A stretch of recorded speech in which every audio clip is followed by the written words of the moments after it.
literally or as a fact. Take the lessons, the ibar from it. There was a doctor, a very well-known, reputable doctor by the name of Dr. Saeed. Dr. Saeed did some amazing, groundbreaking research in the field of medicine. And for this reason, he was going to receive an award at a huge conference. So Dr. Saeed felt like he deserved it. He was very excited. He put in so much time and energy and effort in his research and his work. So the day of the conference came, he went to the airport, he got on the plane. After 1 hour of the plane taking off, the pilot made an announcement. He said, "Dear passengers, there's a malfunction in the plane. There's a certain problem we have. We need to do an emergency landing in the nearest airport." So they do an emergency landing in the nearest airport. Dr. Saeed runs to the information desk and he asks the lady at the desk, "Ma'am, when is the next flight to this city, to this destination?"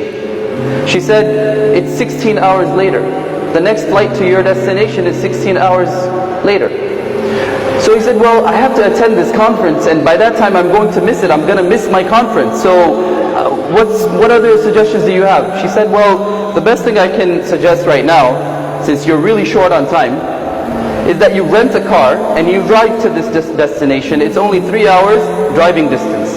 Now Dr. Saeed didn't really like long drives and long distances, but he had no other choice. So he rented a car and he started to drive. Soon after he entered the car, a rainstorm came and it blurred his vision. And he wasn't able to see the road. You know, when it's really intense, it's difficult to see. He was supposed to take a turn, but he missed that turn and he kept going. After 2 hours of driving, he was convinced that he was lost. So he got out, he was wet, he was hungry, he was thirsty, he was looking for civilization, he couldn't find anyone. And then suddenly from a distance he saw a small house, a small cottage.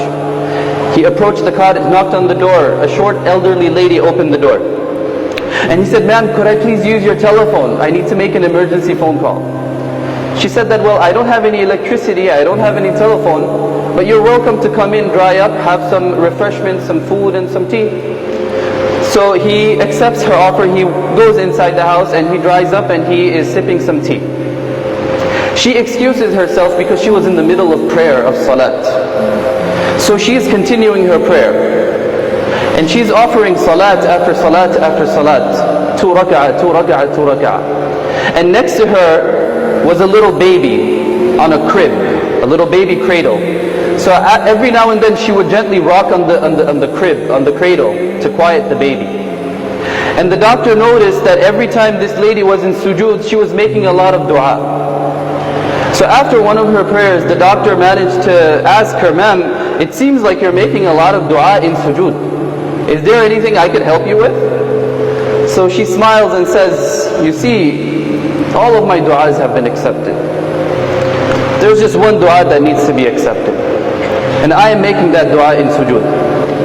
You see, this grandchild of mine is not just any ordinary baby. Recently his parents died in a very tragic car accident. After Allah, there is no one in this world to help but me. And not only that, but he has a very rare, severe form of cancer. I'm a very poor lady with very simple means. I don't have the ability to go to any advanced treatment or any advanced specialist. I went to all the doctors in this locality, and everybody tells me the same thing. "Ma'am, you need to go to Dr. Saeed to get your grandchild cured and treated." So you see, sir, all my life, throughout my whole entire life, every dua was accepted. So in sujood now, I'm spending a lot of time because we are very close to Allah when we are in sujood. فَأَكْثِرُوا الدُّعَاءَ فِي سُجُودِكُمْ. And Nabi sallallahu alayhi wa sallam said that. So I have been making dua, "Oh Allah, please help me find Dr. Saeed. Oh Allah, please help me find Dr. Saeed. Oh Allah, please help me find Dr. Saeed."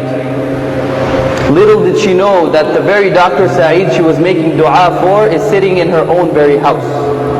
Dr. Saeed was crying and crying and crying. He couldn't believe what he was hearing. He said, "Subhanallah, I was supposed to attend this conference in such and such location. I get on the plane, after an hour there's a malfunction, we do an emergency landing. I rent a car, I drive for 2 hours, in the middle of nowhere I get off and there's no other house but your house. Ma'am, Allah accepted your dua. You did not have to go to Dr. Saeed. Allah subhanahu wa ta'ala brought Dr. Saeed in your own house to treat your own grandson. Allah.